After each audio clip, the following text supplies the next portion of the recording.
We are hunting Bigfoot. Oh my gosh.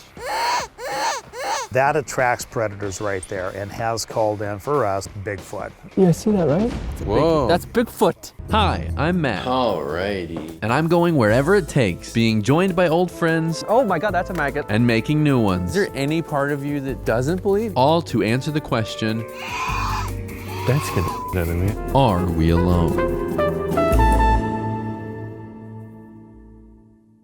We are out there once again, this time in the beautiful Pacific Northwest, to see if we are alone in the woods. Can you guess what we might be looking for? Are we looking for someone with particularly large hooves? You got it. We are hunting Bigfoot. Well, we're not actually hunting him. It's more like, Hunting with our phones. Yeah. Do you think Bigfoot exists? I won't lie, very skeptical about Bigfoot's existence. At this day and age, with all technology we have, if someone sees him in the woods, someone's taking a picture. That's fair. Bigfoot's one of those things I don't really think about too often. I would love to live in a world where Bigfoot does exist. Yeah, that'd be great. We are going out with Bigfoot Adventures, whose goal it is to go on the hunts, look for Bigfoot, but also take people with them. And they've been so kind as to do that with us. We are going out at night, and so even if Bigfoot's not out there, there are real dangers. Yep. Critters, boogans, The elements. the elements even. Let's send a message to Bigfoot. Oh yeah. We should do it like WWE promo style. Yeah. Ooh, Bigfoot, I'm ready for you. You're not ready for me. Bigfoot, that big hairy ass. We're gonna break that big butt of yours. We're coming at ya. If you're looking for Bigfoot, there's no better place than the Pacific Northwest. The vast amount of forest and bush have become an ideal place for a cryptid community to settle down and elude capture. And while we're not certain of Sasquatch, we know for a fact that it is home to cougars and bears, which pose a very real threat. So Ray and Joey of Bigfoot Adventures have been kind enough to protect us and take us with them on a search. Can you tell us about your company, the Bigfoot Adventures? Well, Joey and I pulled our resources together. We both had been in adventure tourism for a long time, and we both had an interest and had our own experiences with this creature. Put our heads together thinking on that plan, and we decided to start off with a van so everybody could go out. You know, kids and people that don't ride, for instance. When did the kind of Bigfoot connection happen? We were on a motorcycle trip and we were in the woods and talking about Bigfoot to each other, and we stopped and suddenly have a revelation because he knew about my Bigfoot experiences and he's had Bigfoot experiences. Experiences plural. Yes. Oh, wow. He's had firsthand, face-to-face. I was lucky enough to call one in with a predator call when I was 18 years old, and he was from me to you. And he was holding brush apart with his arms, just looking right through me. And he was standing right there, and I had a flashlight up in his eyes.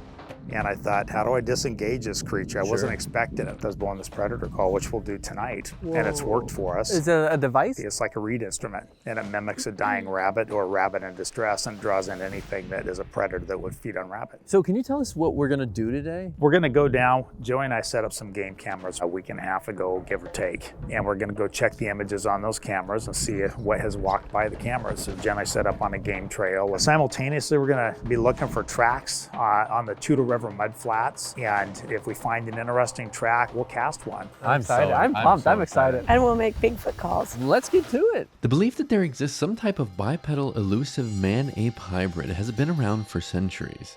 What really turned Bigfoot into a household name was the Patterson-Gimlin film, a film supposedly shot in 1967 that seemingly showed actual footage of a Bigfoot-like creature. Regardless of its authenticity, it was more than enough to fan the flames of Bigfoot belief. We set a camera up over an elk carcass. Want to see what's been walking by it. There's an elk carcass here, and they set up a game camera because obviously that's a great meeting spot. Basically, we can just flip through these pictures and see what predators have been here and what else has been around. Look at those chompers, huh? And here's the thing, see these spots right here? They grow ivories out of there where they used to have tusks that they evolved out of. Oh, wow. So those are actual ivories. That's some brain. Oh my God, that's a maggot. When you did that, I was like, why is he picking it up?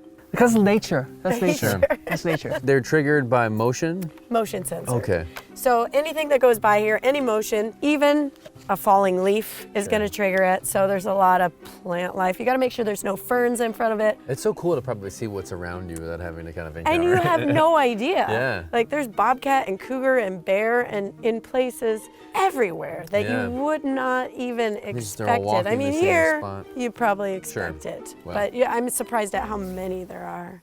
What goes through someone's head that possesses them to pick up the skull of an elk carcass? Sometimes I feel like when I do things, it's like someone else is doing it. It's like someone else is at the wheel sometimes. And honestly, at that moment, I regretted it. So what we're gonna do is we're gonna walk down to a hunting blind that's used by hunters in the fall time. We're gonna leave our equipment on there and we're gonna check out some game trails and go find our game cameras and look for some tracks. We're getting ready to set out on the Toutle River mud flats. There's 40 feet of ash and mud here that is as a result of the eruption in 1980. 40 feet? Yeah. So hardened, is that it? Yeah. Like whoa. Those are the tops of like forest trees. Oh, see, they were saying that, and that went in one ear out the other. What we like about this is that there's no timber, there's no underbrush out here. It's a good spot to find animal tracks. Joey helped the guy cast a nice bear track last year, a beautiful black bear track that had wandered through since we had been out the night before. And what we're looking for tracks. Bigfoot wandered through this area. Again, we're in the highest per capita number of sightings as far as regions go. We're in a hot spot right here next to Mount St. Helens. What if Bigfoot is under there? Oh, What if there were like 3 Bigfoot? I was gonna say there would be more than one, I would assume, if that were the case. 4 or 5? That's What if it was just a family of Bigfoot? They made it here. Yeah. They said, "Oh my gosh, what a beautiful lush valley." Oh, yeah. Or like that's more like one of those like sad Japanese ones, like a Miyazaki. Oh, where- yeah, What's that one about the war? Grave of the Fireflies. Yeah, Grave yeah. of the Bigfoots. Yeah. There's a movie there. Something there. Yeah. That's our idea. So the mud and the ash is what makes this so great for catching tracks, right? Because it's soft. Fine. Yeah, it's a great spot. Deer tracks, elk tracks. You didn't come out here a few hours ago and squish in some Bigfoot tracks? No. You know, the difference is there's been a lot of hoaxes. You can see them. It's a flat print over and over. That's the exact same thing.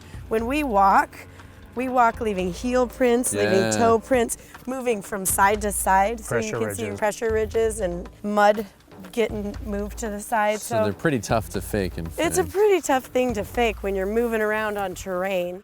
As Ray and Joey described it, there are 3 classes of Bigfoot encounters.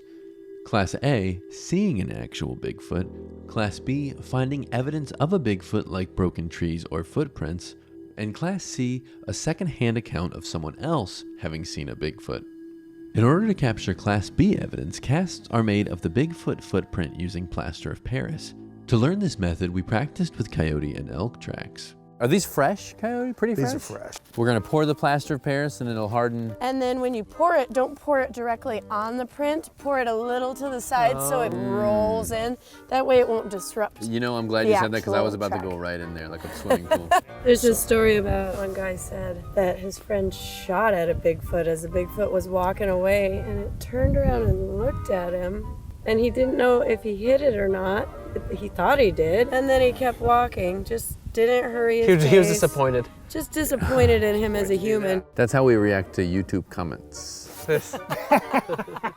Our search took us further into the woods where we gathered up more of the game cameras that Ray and Joey had previously set up to catch evidence and hopefully photos of Bigfoot. This area that we're operating in right now, we have some game cameras set up.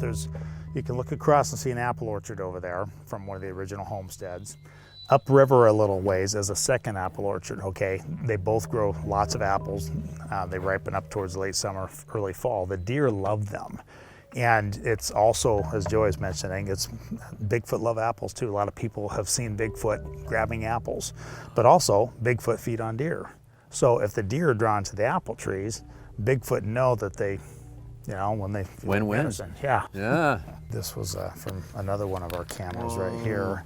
What about you, Joey? Is there any part of you that, doesn't believe? You know what you saw, right? I like to believe in possibilities. I've never seen a Bigfoot, but I know I've heard things that I don't usually hear in the woods, and I've seen footprints. I can't discount that. Obviously, you've seen it. Yeah. I think sometimes it's tough for, people who haven't seen anything to, go, how did you know? Man, I have family members that don't, I think they doubt my story, right? So you don't take it personal. One of these days, somebody's gonna find some very compelling evidence that proves to the world, whether it's a carcass or one is wounded or something, or who knows what could happen. There's a sadness in Ray's voice when he says, a lot of my family thinks it's crazy.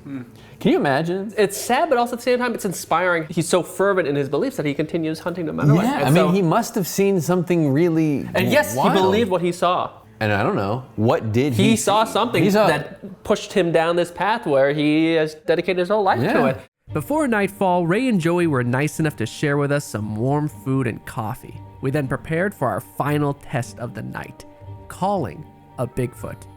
We are going to pick up the casts we made earlier of the coyote paw and the elk track. And now, when do I get to eat it? Whoa. That's Bigfoot. It is technically a Bigfoot. Oh, wow, you did a great job, Matt. Look at that. Whoa. Look at what Matt did. Look at that. Wow. That's a very impressive. You look at that. We've got thermal imaging cameras here. Oh my gosh. What's up, gamers? It's me, Matty Riri. We're here in Heat Vision. We've had most of our experiences, Joey and I, and separately, most of our encounters have been after dark. So what we like to do is we set our clients up with we have a couple pieces of night vision that we're going to use tonight. We have one that works off of ambient light. Do it like this, and you can see things walking up on you if you want to, right? Also, Matt downloaded an app for a thermal camera lens. That's just my fiance and my dog. That's not the app. No. It picks up heat signatures, and it's also kind of fun. It has a pretty good range. We've experimented. You can see a deer or a person out almost to 100 yards. So another thing that we like to do is have a powerful flashlight and just light something up and see if you can see reflective eye shine. So Bigfoot do have reflective eye shine, so that's another way to spot them. We have a game call here. We like using these because they resemble a rabbit in distress. We utilize this. We've called in bobcat, coyote, black bear.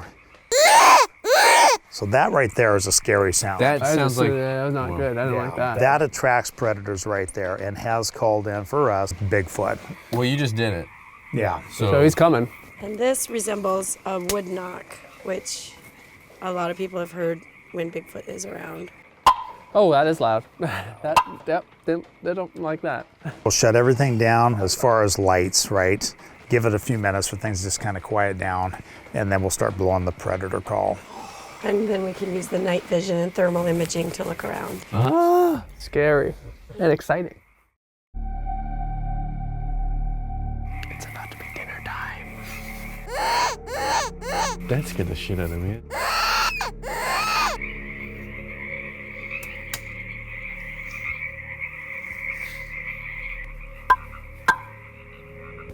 Such a powerful flashlight, Jesus. It was like eye shine for a second. Yeah. Look, it's the glinting again. What is that? I don't know, but it looks like it'll go away after a second. You guys see that, right? Ooh! It could be owls or something. It does look like it could be. Look, there's 3 sets of eyes. I see 2 sets. Oh, they're all excited now. They're all coming. One at a time, please. They're all calling the cops. Oh, me. Jesus Christ. How far is it? Look. Oh, yeah, there it is. Look at all the bats flying around there.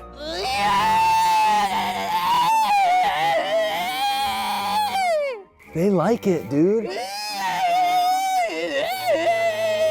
I can't believe our first day out, we found Bigfoot. This has been one of the most fun days I've had in a very long time. We learned what it would be like if we did find a Bigfoot track and what it would be like to cast it. I was ready to say, that's a Bigfoot, but you all walked me back and showed me that it was. Just a bunch of horny owls. Yeah, well. Just a beautiful experience, truly, and as someone who doesn't get into nature very much, this was a great way to spend time with great people, having a good time, calling out, a Big Daddy Bigfoot. Thanks for coming out. Thanks for having us. After today's experience, I'm still honestly quite skeptical about Bigfoot's existence. I don't think Joey and Ray are quote-unquote crazy. I think Joey and Ray believe what they've seen. I don't think they're making it up at all. Joey and Ray really take this seriously, and in doing so, it made me take it very seriously, and it made me very open to the possibility that we would run into Bigfoot tonight. You know, the fact that they ruled out very quickly that what we saw wasn't Bigfoot and that it was just owls, I liked that. Because con artists, you know, some other, fraudsters would have been like, oh yeah, oh, you just saw Bigfoot. The entire time we spent with Joey and Ray, I believed. I was like, the stories they tell, the feeling they have, the belief that they have, being very cool, very down to earth, very nice people. I want to believe more. I want that for them. I thought we were gonna find it. We're trying to answer the question, are we alone? And weirdly enough, the company that we create and keep in trying to find those answers is an answer in itself. Because, if you're sharing this belief with other people, then you're not. We didn't find one Bigfoot, but we did find 2 new friends. Thanks so much for joining me on this. It was my pleasure, minus the maggots. Only sad thing is that you didn't get to deliver on the promo you cut against Bigfoot. That's true. I didn't put his ass in a bag, like I said I would. Plenty of days ahead, though. Yeah. Plenty of days ahead. Bye. We're gonna go kill Ari.